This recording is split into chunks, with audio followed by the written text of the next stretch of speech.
Hello again, everybody, and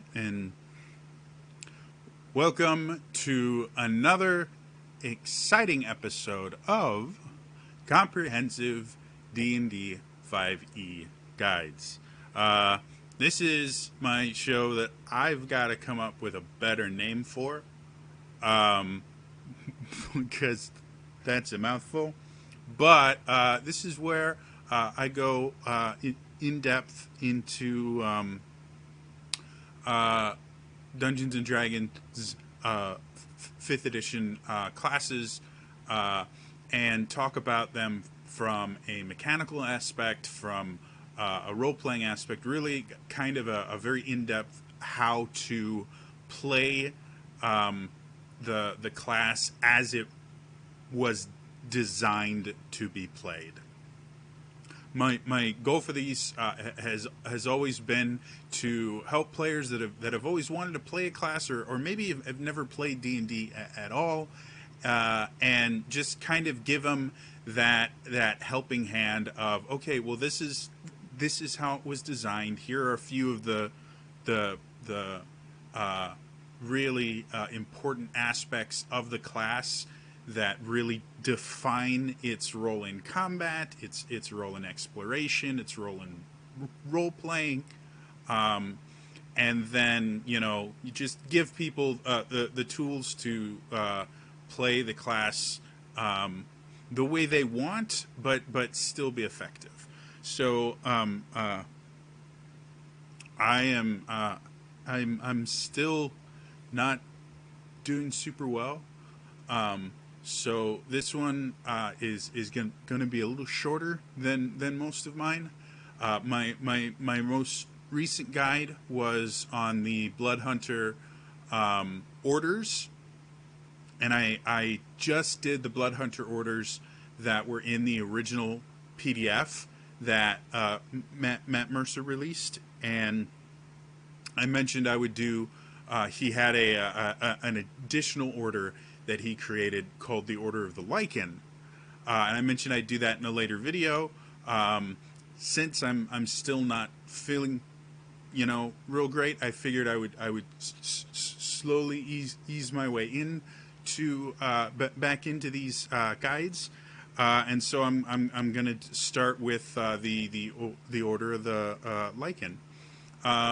So to kind of review what it was we talked about before about the Blood Hunter in general. The Blood Hunter is designed and based around the idea, a couple different ideas. One, they have kind of the purpose of the ends kind of justify the means. They are willing to become the monster in order to defeat the monsters, and they're willing to hurt themselves in order to defeat the bad guys. That's kind of the overall theme of the class. Is these group of people that want so badly to defeat these evil creatures that they decide are evil. That they're willing to kind of embrace their own darkness and embrace what it is that make these creatures monsters in order to better hurt them. So that's one part of it. And then the other thing we talk about constantly with the Blood Hunter is the idea of knowledge is power with the Blood Hunter. They get a lot of things that let them find out more information about the creatures that they're going to be targeting and hunting. And as a blood hunter, that's a big part of really the core of the class, is the idea that knowledge is power, and the more I know about a creature, the better I'm going to be able to destroy it. The Order of the Lycan really changes how the Blood Hunter plays. Generally, the Blood Hunter is a very weapon-focused class, because one of the things they can do is their Crimson Right, which imbues their weapon with some sort of elemental property and gives it extra damage. It's a defining feature of the class. So most Blood Hunters are going to do very, very well with with magic weapons and things like that, especially ones like Ice Brands or Fire Brands, where they add additional damage and then they get their Crimson Right damage on top of that. It can be very, very good. The Order of the Lycan is different in that aspect. It kind of eschews the use of weapons, with most of the features having something to do with their unarmed attack, which becomes very, very powerful, and has quite a few advantages over things like dual wielding and other things like that. So yeah, it's a really interesting class, and it really does imbue almost to a T that idea of embracing the darkness and embracing what it is that makes the monsters in order to better combat them. This is quite literally embracing it. The Order of the Lycan are werewolves or werebears or warthogs, were creatures. They're lycanthropes,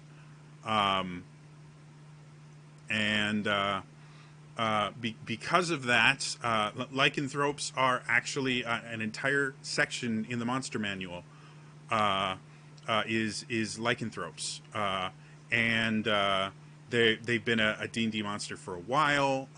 They're really popular in like Ravenloft settings and stuff like that. And really, anytime you want to add a little bit of horror, lycanthropes are really, really dangerous, especially for low-level parties where they're immune to non-magical weapon damage and non-silvered weapon damage. So if you have mundane weapons, then you can't actually hurt most lycanthropes. They're invincible to you.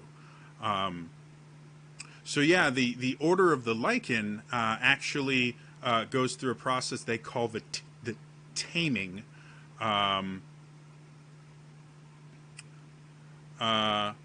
which basically kind of influences the lycanthropy, which is a disease in D&D, that basically makes the person that has the disease transform into a hybrid creature that they have no control over. Well, the taming gives them the ability to control this hybrid form, and that hybrid form is really what defines the Order of the Lycan. So like the other orders, you get it at 3rd level, and the first thing you get is what's called Heightened Senses. It's basically you have advantage on perception checks that rely on hearing or smell, your basic Wolverine abilities. You smell, but you don't smell better as in, you smell better at other people, but your sense of smell is improved, your hearing is improved because you are part animal now.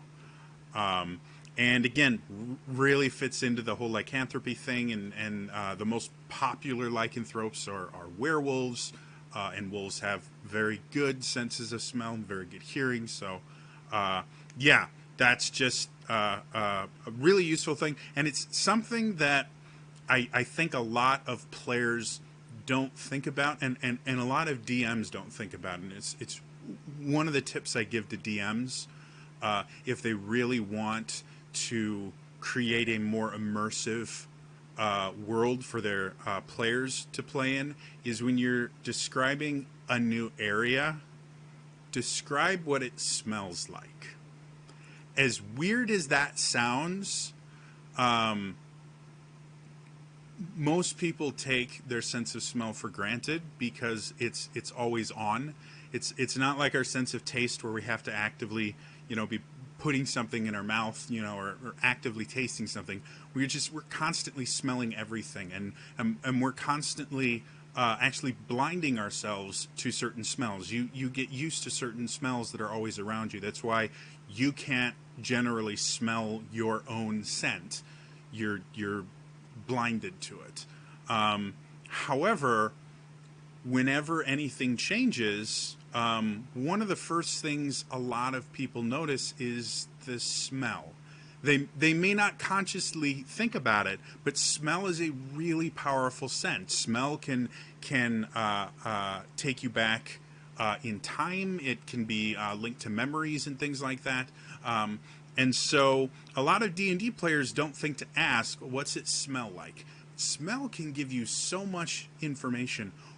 Walking into a house, if it smells musty, you can assume there's mold in it. Walking into a cave or something like that underground, if it smells kind of dirty and dusty, then you can assume that it's relatively dry. You're not going to have to worry about floods or anything like that. But if you go in, you have that kind of damp smell to the room, you can assume that there's going to be water in there somewhere, maybe dripping from the ceiling. Maybe you're near an underground lake or river. How a room smells can really tell you a lot about what's going on. And again, it's a way to immerse the players in a way that they're not thinking. A lot of players will get caught up, okay, how big is the room? What obstacles are in the room? How can I get through it? What can I use for advantage and stuff like that? When you start doing things like describing what it smells like, or describing the things that they hear when they get into a room, like you walk into a cave and you hear the dripping of water in the distance, or you walk into a tavern and you smell old meat that's slightly past the point where you would want to eat it, and sweaty men and things like that. That creates much more of an experience than it's loud and bawdy and it's an inn. And so this heightened senses thing, to bring it back to this, the heightened senses thing can be extremely useful. Making a smell check can, especially since they have kind of supernatural smelling, can be really good for a hunter, a blood hunter. So they can do it to, hey, I want to make a smell check. Do I smell other creatures around? You don't have to be able to see creatures in order to smell them. Or if you're in a place where you can't see anything, make a hearing check. See if I can tell if there's other people in the room.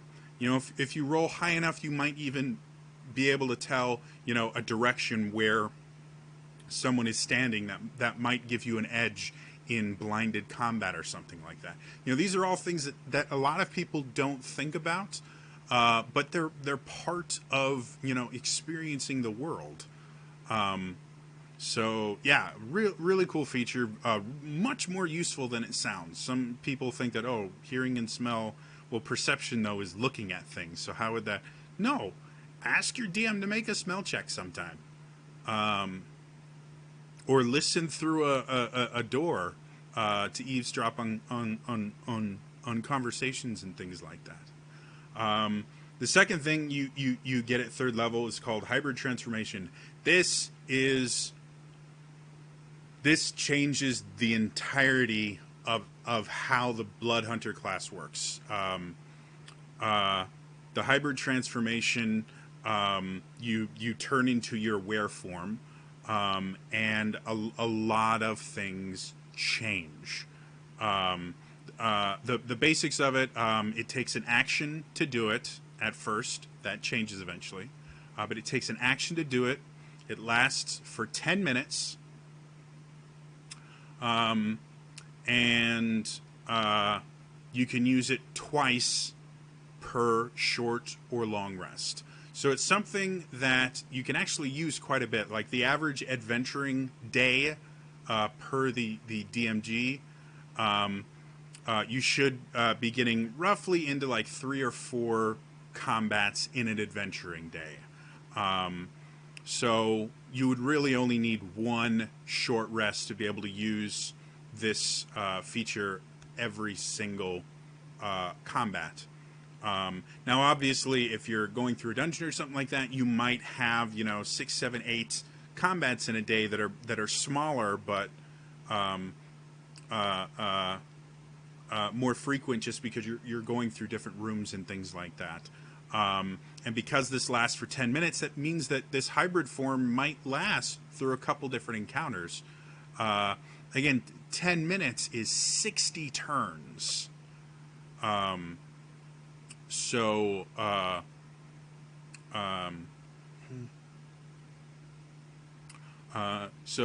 anyway, yeah. So that's the very basics of the hybrid form. Is it's a transformation, lasts 10 minutes, takes an action, and you can use it twice per short or long rest. However, it changes just about everything. Feral Might gives you a bonus to melee damage rolls equal to half your proficiency bonus, rounded down. So you do more damage in Lycan form. You also have advantage on strength checks and strength saving throws. That kind of makes it somewhat similar to a Barbarian's Rage feature. The difference being it's based on your proficiency bonus instead of just a flat rage damage modifier. But other than that, it's relatively similar to the rage mechanic in that aspect. But again, that means not only is it useful, it also means that the more attacks you do, the more you are going to get a benefit from that, which will roll and kind of stack with the next couple things that we talk about here. So you want to be attacking often with the Order of the Lycan, because each attack you get to add extra damage to. So making one big powerful attack is actually, with like a greatsword, it's actually less advantageous than making 2 smaller attacks with daggers or scimitars, or your unarmed strike that we'll talk about in a little bit here, since that Feral Might gives you extra flat damage to those rolls. And your Crimson Right will also add damage to every hit that you do. So the second thing that you have in hybrid form is called Resilient Hide. You have resistance to bludgeoning, piercing, and slashing damage from non-magical weapons that aren't silvered. Again, this is right out of the monster manual. You're not immune to damage like other lycanthropes, because that would be a little bit overpowered, but it is a very lycanthrope thing to do. And while you're not wearing heavy armor, you get a +1 bonus to your AC. So again, this is a really useful thing. Not only do you hit harder in hybrid form, you have a higher AC, so you're harder to hit in hybrid form, and you take less damage in hybrid form.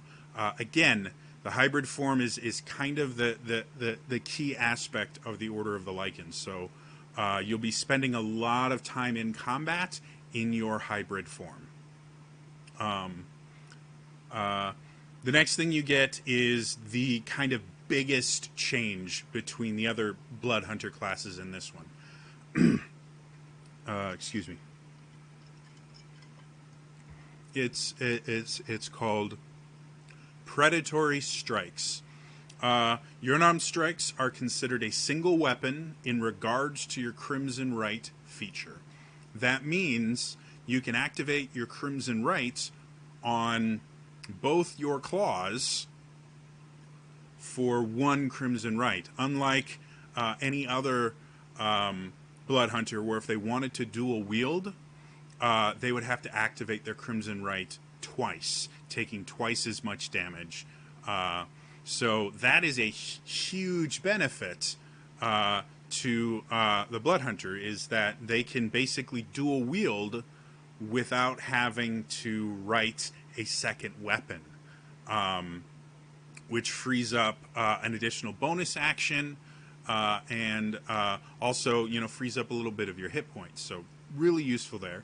You can use dexterity instead of strength for the attack and damage rolls of your unarmed strikes. This is a bit of a toss-up.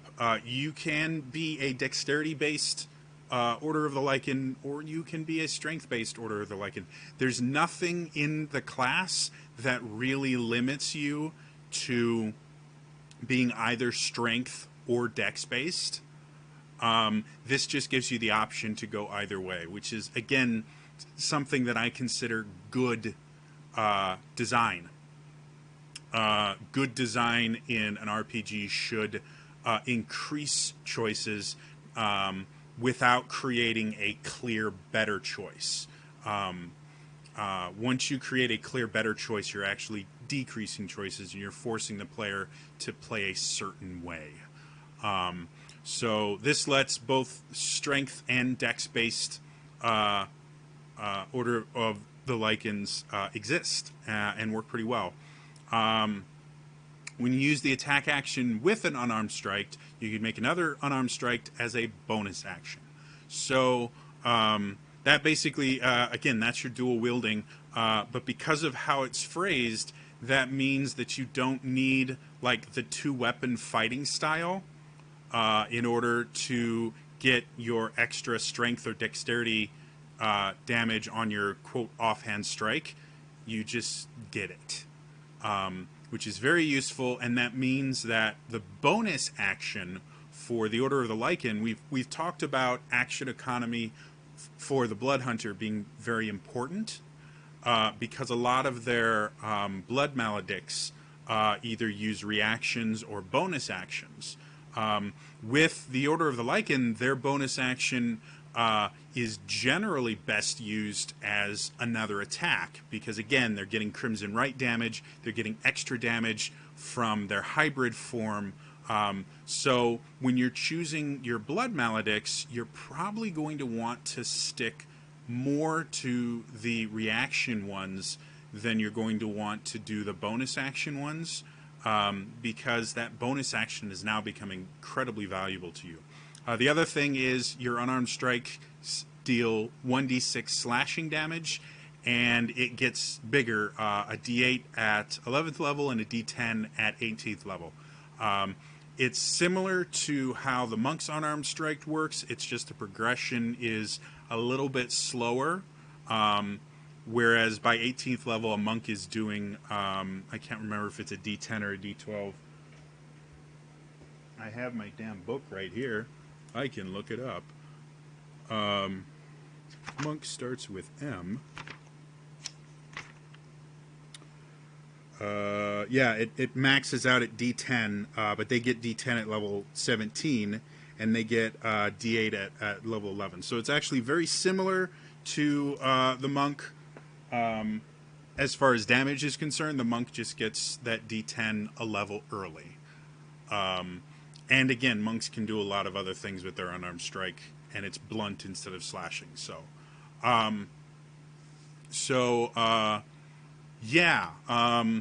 that really, really changes the class. Now you can have a sword, and you probably should have some sort of a weapon for your Order of the Lycan Blood Hunter, because again, your hybrid form only lasts for 10 minutes. So you may not want to burn an action to turn into it for smaller fights or things like that. So you're going to still be using a weapon. However, when you're in the thick of things, generally you're going to be in that hybrid form. The other thing that's nice about the hybrid form, because you have advantage on strength checks and strength saving throws, the hybrid form does have some use outside of combat. Things like climbing. Climbing is a strength check. So you might go hybrid simply to scale up a surface or something like that. So it's not an entirely combat focused thing, though a lot of it is combat focused. Now, everything thus far about it has been really good, to the point where if we ended the hybrid features now, the class would be a little bit overpowered. Compared to other classes, especially at level 3, they get, basically free dual wielding. They get Crimson Right damage. They get extra damage. Like, they're pretty powerful. So you have two things that fit the class very, very well, as far as lore is concerned, and bring it back down so that it doesn't feel super overpowered. The first one is Cursed Weakness. You have a vulnerability to damage from silvered weapons. Again, your resistance is to bludgeoning, piercing, and slashing damage from non-magical weapons that aren't silvered. If you do have people that are using silvered weapons, which once you start becoming famous enough, once your adventuring party becomes famous enough, there is a very good chance that people will know that you are a Lycan, and it is relatively common knowledge that Lycans are weak to silvered weapons. So it's a very good chance that some of the monsters you face might be carrying silvered weapons if they use weapons. So that's a clear thing. Is it something that cripples the class? No. There are a lot of the number of monsters in the monster manual and every other supplement that use weapons compared to the number that use just attacks and claws and teeth and punches and things like that are not as much as you would think. So are you going to be having issues constantly taking double damage from silvered weapons? It depends on your DM, but it's a balancing feature. And then the other thing, and I think this is probably one of the most interesting things, because again, it adds in that aspect of choice, and it fits into the idea of I hurt myself in order to do more damage to the bad guys. Or in this case, I actually hurt my party. This is one of the few orders where it's not just their own self that they're hurting. They're actually taking the chance of hurting other members of their party, which in turn hurts them because your party is going to help you succeed. But the other thing, it's called Bloodlust, and it basically says at the start of your turn, if you've taken any damage since the beginning of your last turn, you must make a Wisdom saving throw to maintain your control. The DC is 10 or half the total damage you've taken from attacks since your last turn, whichever number is higher. On a failed save, you must move directly towards the nearest enemy or nearest creature to you and use the attack action against that creature. If there's more than one possible target, the DM chooses the target. You then regain control for the remainder of the turn. And then if you're under an effect that prevents you from concentrating, like Barbarian's Rage, you automatically fail this saving throw. This basically means that when you are in Lycan form, if you take damage, there is a chance you might just Hulk out and accidentally attack your allies if they happen to be closer to you than the bad guys. And again, smart bad guys will figure this out. And wasting your entire attack action, which at 5th level is 2 attacks, on your allies instead of the enemies, can be a major detriment. So again, this gives you the idea of, okay, do I want to stick with just my regular Blood Hunter stuff and use a weapon and miss out on some damage and the resistances and all that other stuff, or do I want to transform into my hybrid form and then have to worry about accidentally attacking my own party or other things like that? So again, really, really interesting aspect of it. And again, it's a balancing aspect to the rest of the class. Again, without this, especially as you get higher on in the class, this would be a really overpowered class, and it would outclass literally every other melee damage dealing class in the game without some stuff to kind of limit it. So I think those two limitations really work well with it. The next thing you get is called Stalkers Prowess at 7th level. You get 10 feet of increased speed. You can add 10 feet to your long jump, 3 feet to your high jump distance. And this is where it's something that starts a trend in this order. There we go. In addition, your hybrid form gains the improved Predatory Strike feature. This is something that you'll see every single time. Is you'll have something that you get at 7th, 11th. You know, each time you get something from your order. And then it will also improve some aspect of your hybrid transformation, because that's really the defining feature of this. So for 7th level, you get improved Predatory Strikes. When you have an active right while in hybrid form, your unarmed strikes are considered magical for the purposes of overcoming resistance and immunity to non-magical attacks and damage. This is the same thing that druids get at 6th level, monks get it at 6th level. The reason that blood hunters get it at 7th level is just because this is an order feature and not a feature of the class itself. And you get a class ability at 6th level, you get an order ability at 7th level. That's the only reason it's different. But that's a huge thing. Being able to always, even if you are stripped of your armor, you know, you're captured, and you lose everything, you can go hybrid form, and people, monsters and things like that have resistance or immunity to non-magical weapons, doesn't affect you. You just crimson ride it up and go for it. Yeah,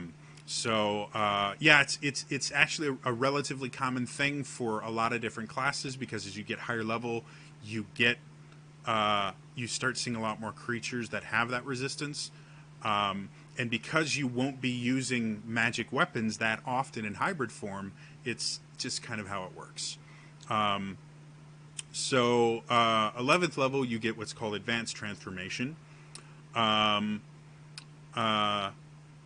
The transformation, instead of taking an action, is now a bonus action. So that's a really great thing.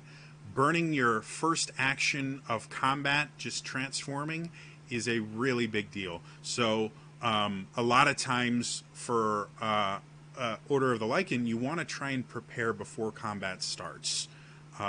Make your transformation, then start combat, so you're not losing your first turn of combat to transforming. With Advanced Transformation, it's your bonus action now. You can still make your attacks. So that's very, very useful. And your hybrid transformation now lasts for up to 30 minutes. So instead of 10, it's now 30. This makes it, again, even easier for when you're exploring a dungeon or something like that. You're going to be able to get the most out of your hybrid transformation. You also, in hybrid form, gain 2 features this time: Lichen Regeneration and Beastly Precision features. Lichen Regeneration is basically the start of each of your turns, you regain hit point equal to 1 plus your con modifier. If you have no more than half your hit points left, you don't gain this benefit if you have 0 hit points. So if you're unconscious, you don't get this.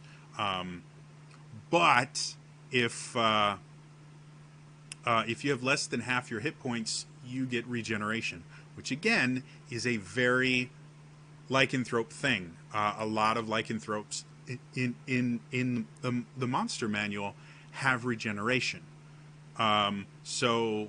This really, really fits with that. And again, it really makes it easy for you to kind of wade into the middle of combat and just unleash damage, unleash hell on the bad guys, and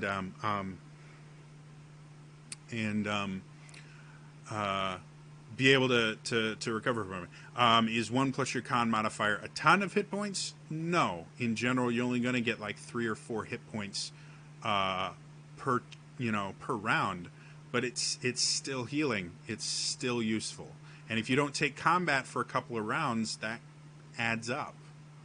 And then the other thing is Beastly Precision. You get a bonus to melee attack rolls made with your unarmed strikes equal to half your proficiency bonus. So now your attack rolls are more accurate. You're hitting more often in hybrid form. Again, the hybrid form is really, really designed to be what the Order of the Lycan is about. And this makes it so that you're just hitting more and more often. And when you combine that with your Crimson Rite and your extra damage and everything, like, you're doing a lot of damage here. And now you can kind of start to understand why the Bloodlust and the Cursed Weakness, while they sound really, really bad, when you first get this hybrid form, when you start talking about regeneration, even the tiny amount that it is, and, higher attack rolls and things like that, you start seeing why you need those features to really balance the class out. 15th level, you get what's called Iron Volition.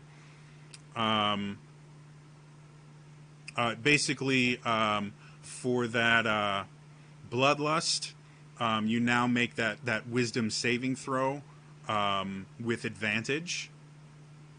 And then you also get Pack Hunter feature while you're in hybrid form, which is basically Pack Tactics is what it's called for monsters. It's basically if you have an ally within 5 feet of an enemy, all your attacks have advantage. Again, really, really powerful, really, really useful. But it also plays into, if you have an ally within 5 feet of the enemy you're attacking, that also means with the Bloodlust, it's the DC is 10 or half of the total damage you take. Unlike, a concentration check where it's DC 10 or half of the damage you take from a single attack. So if you get attacked by 4 or 5 people that do, 40 or 50 damage, it's a DC 20, 20 or 25. Even with advantage, you're going to be hard pressed to get that save. So now, again, it's that idea of choice. It adds choice. Do you want to be closer? Do you want to get advantage on your attack rolls, meaning you do more damage because you hit more, you have a better chance to crit, things like that, but you also have a much better chance of attacking that ally? Or do you attack another creature further away, so even if you do lose that roll, the closest creature to you is a bad guy and not one of your allies? Again, it's choices. These things should always give you choices. And I think that's what it does here. At 18th level, you get Hybrid Transformation Mastery. You can now use your Hybrid Transformation 3 times between short or long rests. Very useful. And you get a new Blood Curse. It's called Blood Curse of the Howl. And it doesn't count against your Blood Curses known. So you know this in addition to your other Blood Curses. So Blood Curse of the Howl, basically as an action, so it does take your action, and because your third unarmed strike requires you to take the attack action, it means that you're not going to be making any attacks this turn. However, what it does is any number of creatures within 30 feet,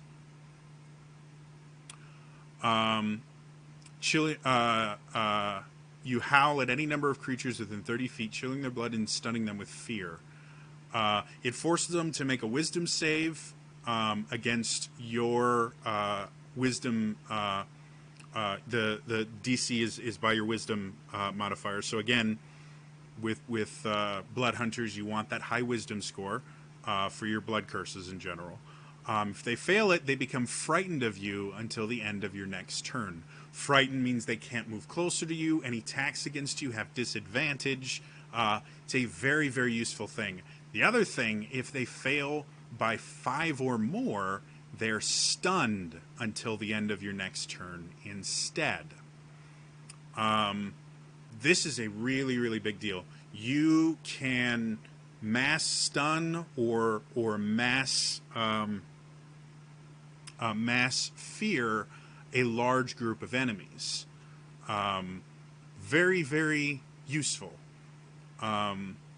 Stunning in general is an incredibly useful thing because it takes away, in this instance, it takes away an entire turn of their actions. And because you can do it to multiple creatures, this can turn the tide.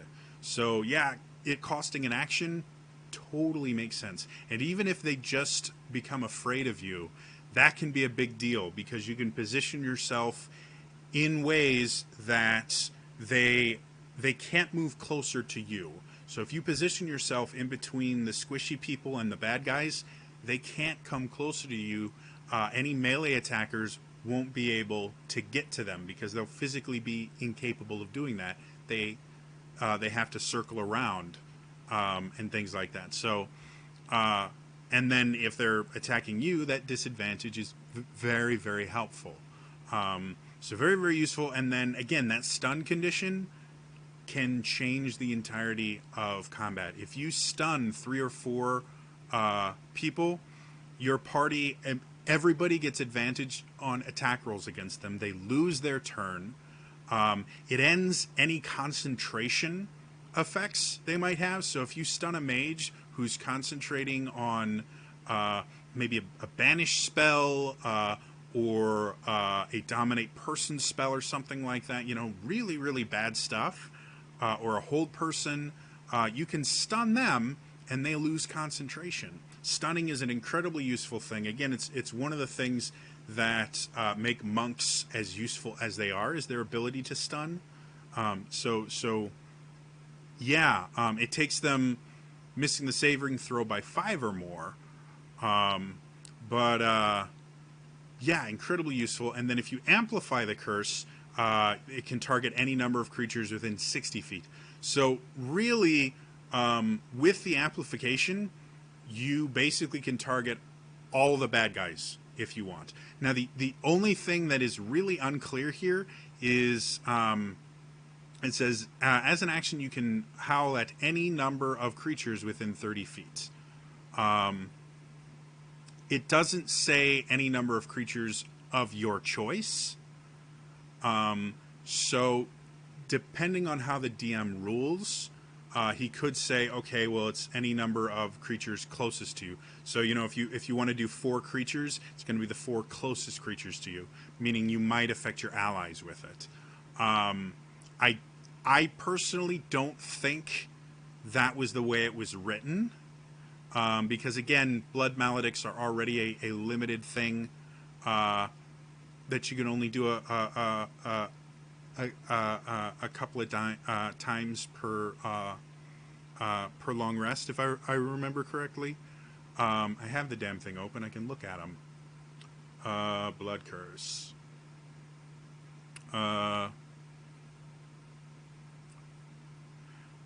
Yeah, you use it once per short or long rest, and then it gets more and more as you get higher and higher. But still, because it's a relatively limited resource, to me, I don't think it was worded in a way that it was designed to affect your allies. But you would have to ask Matt Mercer to know if that was specifically done that way. I would probably rule that no, you can choose the creatures that you want to influence with it, but I could see them ruling either way. So anyway, that's the order of the Lycan. Again, it is a class that is very, very damage oriented. It can easily outclass or keep pace damage-wise with barbarians, with fighters, with even with mages and things like that, where those high damage classes, this can easily keep pace with them damage-wise while still being able to take a fair amount of punishment, especially if you are a dex-based Order of the Lycan. Simply because you can wear light armor, get the full benefit of your dexterity bonus to your AC +1 because of the resilient hide, and then any sort of magical aspects to it can make you very, very hard to hit. And then you can use that dexterity score to also make your attacks with. So it's kind of a win-win situation there. Like I said, that's the Order of the Lycan. If you guys have any questions or comments about the class itself or this specific order, feel free to put them in the comments below. Or if you have another class that you want me to cover, I still haven't covered the additional rogue archetypes that are found in the Sword Coast Adventurers Guide or Xanathar's Guide, and I may circle back around to those eventually. I just wanted to do something a little bit smaller this time, since again I'm not totally doing super well yet. And I've had a request to actually do a series of these comprehensive guides on my own custom class that I made, which is it's called the Dragon Knight. So the next time that I make one of these videos, I will probably start doing the Dragon Knight class, simply because again it's a class that I wrote. It's a platinum bestseller on the DM's Guild, and it's something I'm very proud of. And I've had a lot of really positive responses to it. So I'd love for you guys to get the idea of how I thought the class was supposed to be played, and how it was designed to be played, and all the different things in there, so that I can see and hear about more Dragon Knights being played around. I love hearing stories about how people playing Dragon Knights in campaigns and stuff like that, and the cool stuff that they do. So anyway, that's all for me today, and I will see you guys next time. All right, bye bye.